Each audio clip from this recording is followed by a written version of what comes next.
Bismillah, Bismillah, Bismillah, Bismillah, Bismillah, Bismillahirrahmanirrahim, Bismillahirrahmanirrahim, Bismillahirrahmanirrahim, Bismillah, Bismillah, Bismillah, Bismillah, Bismillah, Bismillah, Bismillah, Bismillahirrahmanirrahim, Bismillahirrahmanirrahim, Bismillahirrahmanirrahim, Bismillah, Bismillah, Bismillah, Bismillah, Bismillah, Bismillah, Bismillah, Bismillahirrahmanirrahim, Bismillahirrahmanirrahim,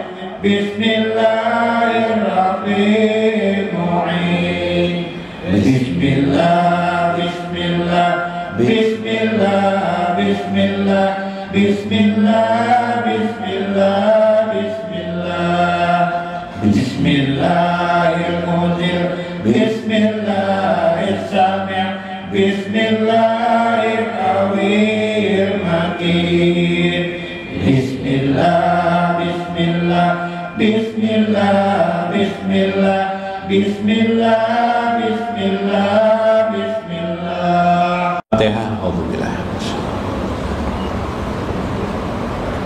Ar-Rahmanir-Rahim, Maliki Yaumiddin. Ya Allah.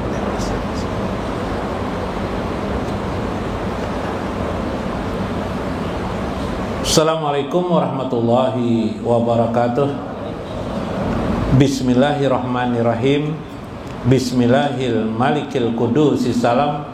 Bismillahil azizil hakim. Wassalatu wassalam ala sayyidina wa nabiyyina Muhammad wa ala alihi wa sahbihi ajmain. Fa inna insyaallah ab'asu li kitabi Syekh Abdul Qadir Jailani Fathur Rabbani wa Jala'ul Qatir wa nafa'na bihi wa ulumihi bidarain, amin ya rabbal alamin.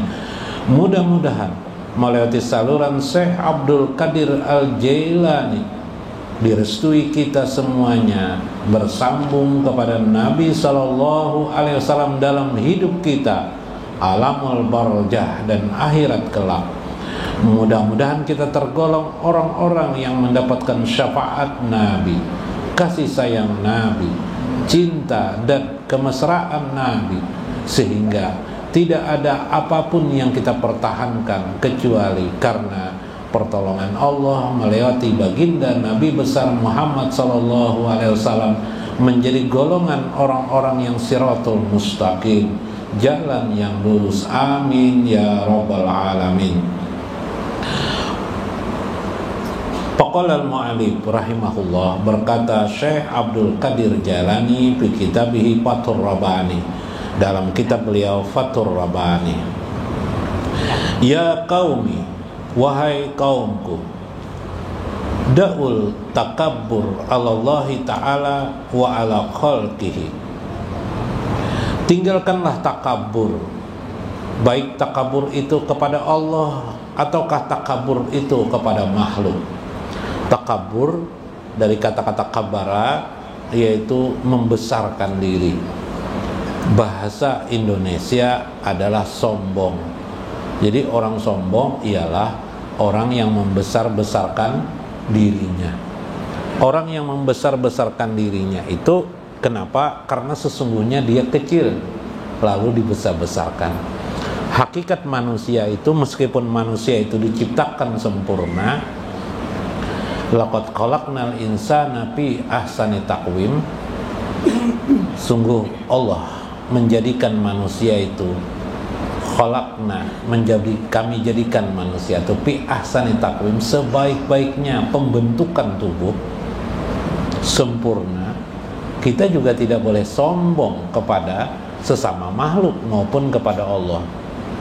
Ada yang berkata boleh sombong kepada makhluk, tetapi sombong hanya kepada Allah yang tidak boleh.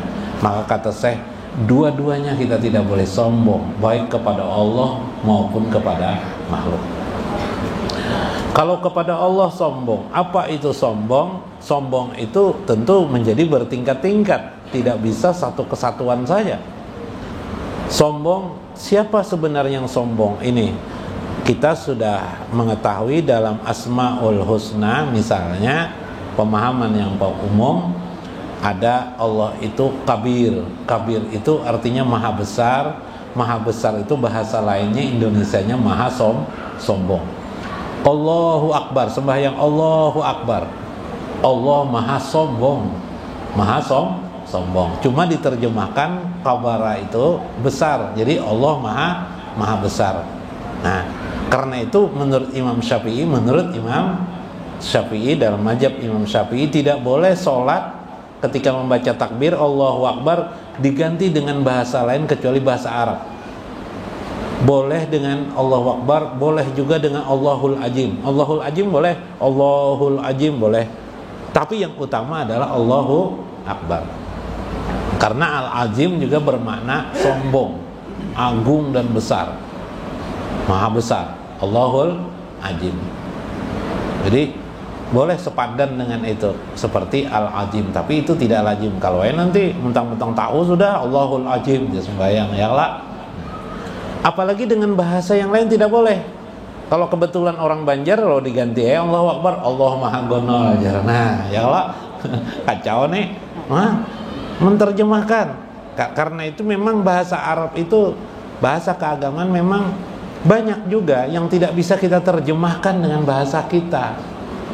Lalu bagaimana mempelajari? Itulah yang perlu kita diulang-ulang hidup ini.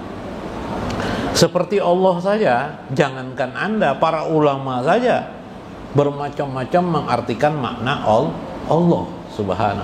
Saking begitu luasnya dan saking kurangnya bahasa menterjemahkan. Sama aja bahasa Banjar itu sulit juga diterjemahkan. Jadi bahasa Banjar jadi bahasa ini, tidak semua bahasa Banjar bisa diterjemahkan bahasa Indonesia. Contoh bahasa Banjar, maintil. Maintil tau apa bahasa Indonesianya? Ya maintil. Ya apa anak guru maintil tau apa bahasa Indonesianya guru? Nah kata kawas sidin. Jaka ibarat tuh jasidin. Ada lagi bahasa Banjar tuh tatarang upih. Nah, tatarang upih ya apa Indonesia kan? Nah itu apalagi orang amuntai, orang apa kalua mungkinnya telur ayam dipanjangkannya ya lah apa jadinya hintalu jar ya lah hintalu jar. Orang hulu sungai ini tidak bisa berbahasa Indonesia, marah paloy, bohong jumaloy. anak mengatakan bohong, gak usah kalinya. Nah, itulah di dalam agama juga begitu. Beberapa sepadan dengan itu, kadang-kadang hidayah artinya petunjuk, ya kan? Petunjuk, hidayah. Tapi makna di dalam Al-Quran lebih luas lagi sekedar bahasa petunjuk dalam bahasa Arab. Karena seperti kalimat dilalatun juga diterjemahkan dengan petunjuk. Padahal maknanya ada beberapa perbedaan. Nah, itulah bahasa kita kekurangan memang dengan bahasa Arab. Sehingga seperti Asmaul Husna. Asmaul Husna itu 99 nama itu sebagian mirip-mirip aja sama maknanya aja lah. Padahal dalam bahasa Arab itu berbeda. Misalnya wahid dengan ahad. Nah, ahad artinya tunggal, wahid artinya tunggal juga, esa. Ya kita aja membikinnya kan. Tetapi dalam aslinya itu ada perbedaan. Wahid dan ahad. Tapi dalam bahasa itu terstruktur. Sehingga Allah mengatakan kul huwallahu ahad. Tidak mengatakan kul huwallahu wahid. Nah, kenapa? Saking sakralnya bahasa ahad itu. Subhanallah. Maka kita tidak boleh takabur. Bagaimanapun juga takabur artinya membesarkan diri. Apa arti membesarkan ini secara psikologi kejiwaan? Itu yang paling utama. Mulut mungkin berbeda-beda orang. Orang-orang suku tertentu memang bahasanya kasar, ya kan? Belum tentu dia adalah sombong. Jadi kita tidak juga melihat manusia itu karena kata-katanya keras, kasar, lalu kita katakan sombong nih. Nanti dulu. Menyebut nama aja kan berbeda-beda. Ada kan kisah Paloi bertemu lawan dengan orang Sumatera. Siapa namanya Paloi? Pas waktu ke Jakarta kan. Jadi jar yang batu bara aja. Paloi ini luar biasa mana batu bara. Ya lah. Satunya ini siapa jar Paloi yang satu ini siapa namanya? Marah besi aja. Oh. Wajar si jar Paloi ini besi aja bisa marah nih. Kamu siapa jar orang? Jadi jar Paloi air mendidih Paloi. Air mendidih. Ini sombong bener aja Paloi ini, sombong ya aku aja. Nah ini salah paham Paloi. Yalah, akhirnya mencari kata-kata siapa nama air mendidih. Sebanjaran dah ada nama orang tuh air mendidih. Nah inilah, jadi bukan soal intonasi tidak, bukan soal kasar dan tidaknya tidak, kesombongan itu. Kesombongan itu adalah psikologi kita.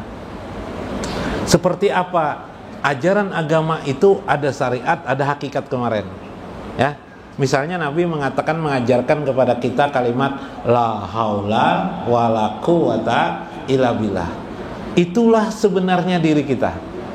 Tidak ada daya dan kekuatan kecuali milik Allah. Diterjemahkan begitu, ada milik Allah.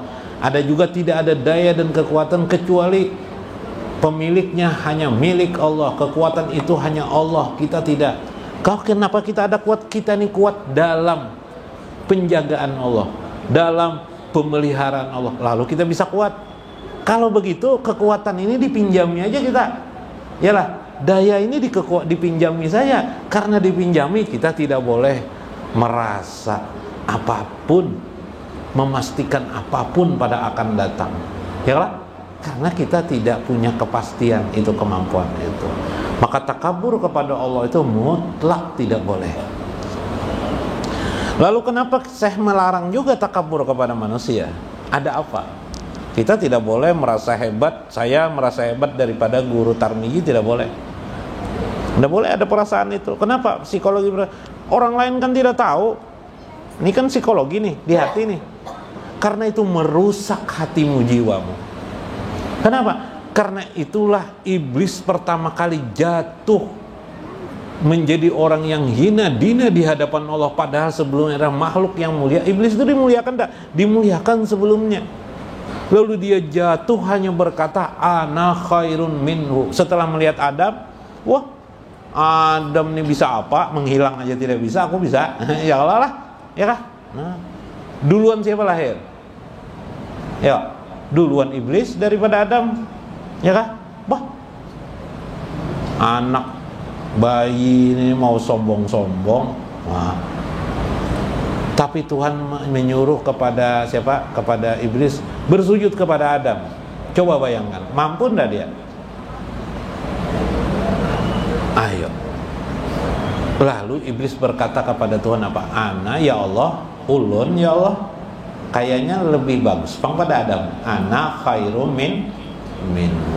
Maka saat itu iblis diponis menjadi orang yang sombong. Pakabbara iblis. Kabbara di situ takabur. Maka jadilah iblis seorang yang sombong. Sombongnya dengan siapa? Dengan Tuhan kah atau dengan makhluk? Jawabnya dengan makhluk. Maka kita tidak boleh sombong kepada makhluk. Bila kita sombong kepada makhluk, kita menjadi setan, kita menjadi iblis juga. Hati-hati, bila sudah kita jadi iblis, seluruh amal-amal kita hancur. Lahabitat a'malahu wa may yusyrik billahi lahabitat a'malahu. Siapa yang syirik, lahabitat a'malahum, maka habislah, punahlah amal-amal kebaikannya. Sombong itu kenapa? Sombong itu syirikkah? Betul, karena sombong itu ternyata termasuk daripada syirik kepada Allah Subhanahu wa ta'ala. Kenapa? Karena yang berhak sombong itu hanya aku, kata Allah. Ijari inilah sarungku kata Allah, selendangku adalah kabbara kabirun Allahu akbar. Kesombongan itu hanya Allah. Dimensi inilah kita tidak boleh menghina orang lain, tidak boleh kita mencela orang lain.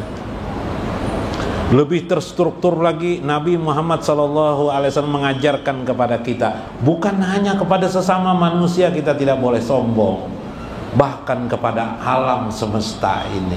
Subhanallah. Bib, alhamdulillah. Duduk Bib. Alhamdulillah Habib.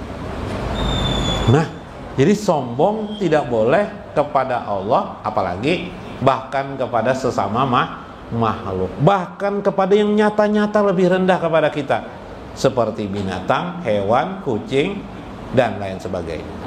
Sehingga Allah Subhanahu wa ta'ala secara kodrati melebihkan satu dengan yang lainnya, bukan hanya manusia dengan manusia yang lainnya, tapi juga dengan hewan. Hebat kita. Tapi kalau sudah belanjakan misalnya perlombaan lari, dengan ayamnya kita menang lah. Ayam yang kecil itu menang lah kita lari, kalah kita. Dengan anjing kita kalah lari. Menggonggong kira-kira keras siapa? Anjing dengan kita. Sengaja Allah menindih satu dengan yang lain, ya kah? Kita punya kelebihan, kita bisa bicara berakal, kita berpikir, kita berperadaban, kita banyak yang bisa lebih daripada anjing dapat kita lakukan. Tapi ada beberapa hal kita tetap kalah dengan mereka. Ya lah, dengan ayam. Ayam mau dipanggang, kita pun mau lah dipanggang. Dengan sesama manusia kita juga begitu. Ya kah? Sesama manusia kita juga begitu. Kita tidak bisa lebih daripada orang. Kadang kita lebih di bidang ini, bidang lain kita kalah. Ya lah. Yang punya uang, gagah dia, ya kah? Hebat dia punya uang, banyak uang, bisa beli mobil, ya kah? Bisa beli kendaraan. Waktu di jalan kempes, bocor ban, apa kabar? Minta tolong siapa? Tukang tambal ban. Masya Allah, tukang tambal ban. Apa sih hebatnya kamu? Nggak bisa apa-apa. Kalau sudah di dekat hutan atau di daerah orang sunyi, bocor ban, nangis. Ban serep tidak ada misalnya kalau mobil, kalau kendaraan nangis saja lagi. Telepon pas sinyal tidak ada, enggak nyambung. Nangis saja lagi. Begitu hina dinanya engkau saat itu. Terlihatlah dirimu sendiri, la haula wala quwwata illa billah. Inilah prinsipnya, sehingga kita tidak boleh sombong. Dan pada saat itulah kita menjadi orang yang akan didatangi oleh Allah Subhanahu wa ta'ala untuk ditolongnya pada saat kita merasa lemah itulah. Makanya kalau dalam hari-hari orang dulu mengatakan, kalau bahasa Banjar, waktu keadaan sara Allah tolong. Ya kah? Waktu keadaan sara kata orang Banjar kan, itu pernah dengar? Atau di daerah mana? Orang Madura ada kesini. Madura apa bahasanya? Ini orang Madura lah. Nah, apa bahasanya? Tele-tele noko apa? Lain lah. Pokoknya ada. Kalau bahasa Banjar, waktu sara Allah tolong. Kenapa waktu sara? Karena waktu sara itu perasaan manusia, la haula wala quwata illa billah. Itulah percepatan tolong. Jadi kalau pian ingin dipercepat Allah pertolongan kepada pian, timbulkan jiwa, timbulkan keadaan jiwa syara, jiwa yang sifat. Maksud syara bukan dalam arti bahasa lah. Syara di sini bahasa Banjar, sifat jiwa ketidakmampuan apa-apa. Maka pada saat itu doamu dikabulkan Allah. Nah, ini rahasianya. I'rafu qadarakum. Kenalilah, kata saya, kadar dirimu itu. Siapa sih dirimu itu? Watawadda'u binufusikum. Selalulah engkau merendah diri dalam hidup ini. Merendah diri bukan bongkok-bongkok berjalan, tidaklah. Rendah hatimu, artinya tidak bersombong-sombong kepada manusia. Dalam Al-Quran tuh lebih hebat lagi disebut orang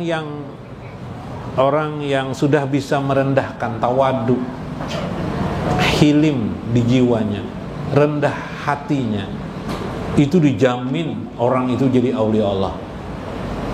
Kalau bisa jadi wali Allah. Cuma menjadikan sifat itu susahnya bukan main. Kita kecil mencium orang tua aja kadang-kadang malas, mencium tangan sidinnya lah. Nah, mencium orang yang dimuliakan Allah kita malas, iyalah. Belum tentu kita nih, andaikan ada Nabi Muhammad SAW, nah belum tentu kita menyalamani sidin, ya kah? Nah, cuma tidak ada Nabi Muhammad lalu kita nih rasa cinta dengan Tuhan. Andaikan sidin hidup, masih belum tentu kita. Jadi untung kita ini ndak langsung kepada Nabi Muhammad bertemu di zaman Nabi Muhammad dilahirkan. Mungkin kita belum bisa menundukkan hati kita, merendahkan diri kita. Subhanallah. Ini penting memahami ini. Perhatikan kadar dirimu. Perhatikan bagaimana engkau bisakah merendahkan hatimu terhadap lingkunganmu. Awalukum nutfatun qajaratun. Awal mulanya dirimu itu adalah nutfah, air yang hina dina. Air yang hina dina. Mimma'in mahin, dari air yang sangat terhina. Kita ini dari mana? Dari setetes air nutfah yang sangat hina dina. Kenapa sangat hina dina? Keluarnya di mana? Di mulut kah? Di bawah kah? Di bawah keluarnya. Iyalah, di bawah tuh kan hina dina tuh. Yuk, apa yang kamu sombongkan, kata saya. Kemudian wa akharakum, akhir hidup kamu jifah. Jifah itu bangkai, mulqah, bangkai yang terbuang, bangkai yang tersisa, bangkai yang tidak berguna. Coba orang meninggal dunia, ya, siapa yang ngakun duduk di kuburan nunggui secinta-cintanya seorang suami kepada istri, maulah nunggui di kuburan. Pun lah, pun lah tahu si cinta, ya kalau nggak mau. Siapa yang ngakun? Palui kematian bini, nah dikipasi palui kuburan. Kenapa jadi palui dikipasi kuburan lu aja garbus kuburan madangi karing supaya cepat karing ya palui. Kenapa jadi supaya cepat karing ya garbus kuburan lak bini nih? Anu bini berpesan, kalau ingin bebini jar sampai kuburanku karing dulu jar, hanyar bebini jangan kuburanku basah sudah kawin jar. Jadi mati bini dikipasi kabuan palo ya kuburan nah supaya karing bibai. Nah iya palo ini kacau juran nah ya lah. Ya apa kabar? Mana ada yang mau nunggu kuburan mau palo ini nunggu saja nunggu apa? Nunggu karing kuburan ada hajat. Nah bibai. Maka sebelum dikubur tuh palu ini waktu kuburan tuh di habis dimandi bib, hadangi dulu palu ya, mbak ditutup ya palu tutup. Lalu melangkah 3 kali langkah bipelon istri. Jadi jar guru nang mangapani anu kenapa jadi dia nanti itu?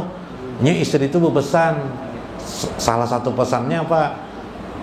Salah satu pesannya, kalau ingin kawin langkahi dulu mayatku jarang gini. Waktu hidup kayak itu jar palu, jadi aku langkahi ya dulu mayatnya 3 kali nah. Mana ada? Nah itu manusia lah. Kalian itu jadi bangkai yang terbuang. Ditinggalkan orang setelah kita mati, kita dikubur sendiri. Siapa yang menemani kita? Yuk, siapa yang bisa menemani kita? Nah, yang menemani kita malaikat. Coba malaikat ada kepentingan juga.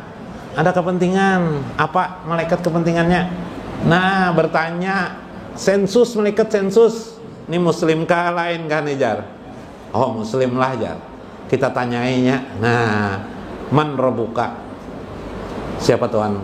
Man nabiyuka? Siapa nabimu? Nah, ini rahasia nih. Dijawabkah? Oh, rasanya kau yang jawab. Itu akal. Orang meninggal itu akal jalanlah. Orang meninggal itu jalan akal. Udah jalan. Yang ada itu masih apa? Namanya sebenarnya adalah pu'at.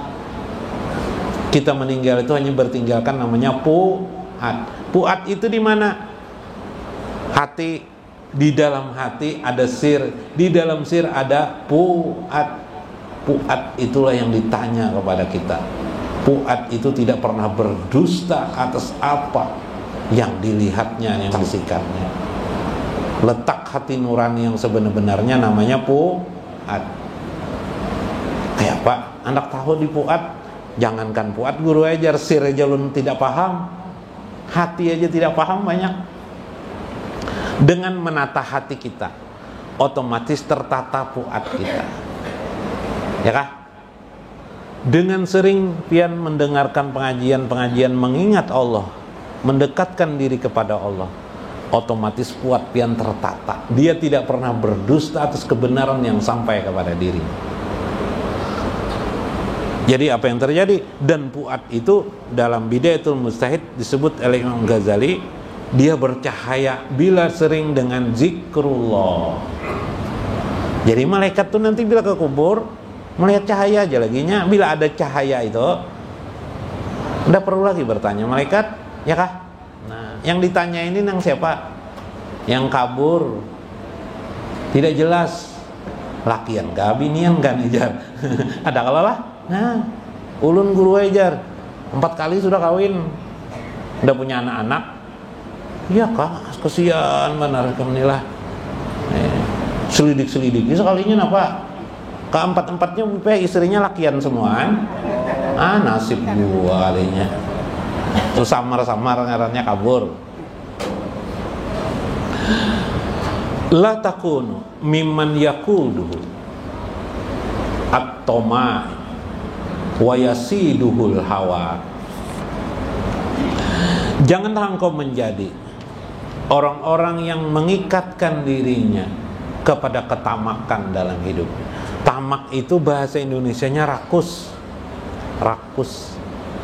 Jadi orang yang rakus itu menunjukkan sifat jauhnya dirinya dengan Allah. Orang itu berarti tidak percaya Allah memberikan rezeki yang baik kepada dirinya. Orang yang rakus. Pian ingin melihat rakus itu seperti kera.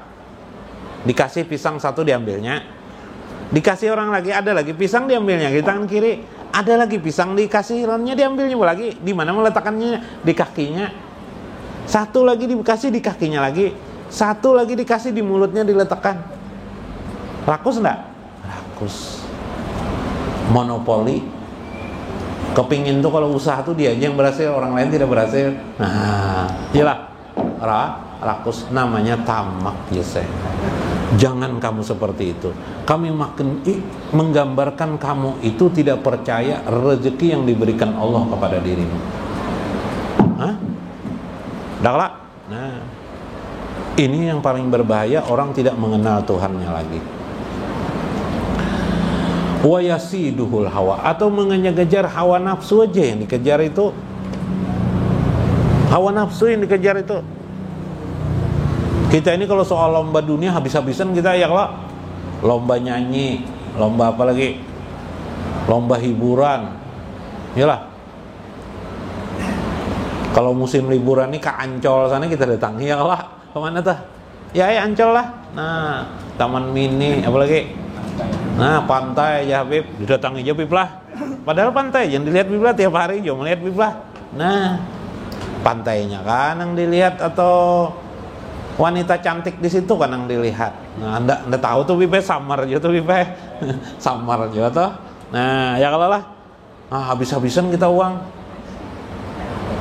Nah, tapi kalau soal sedekah kena dulu nomor 16 sedekah tuh.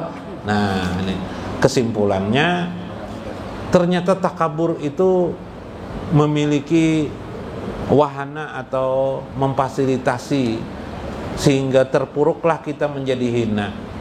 Ketika kita hina itu sudah di hadapan Allah. Ketika kita takabur kepada makhluk, menghina orang lain, menganggap diri kita lebih bisa pada orang, maka pada saat itu kita meremehkan orang lain.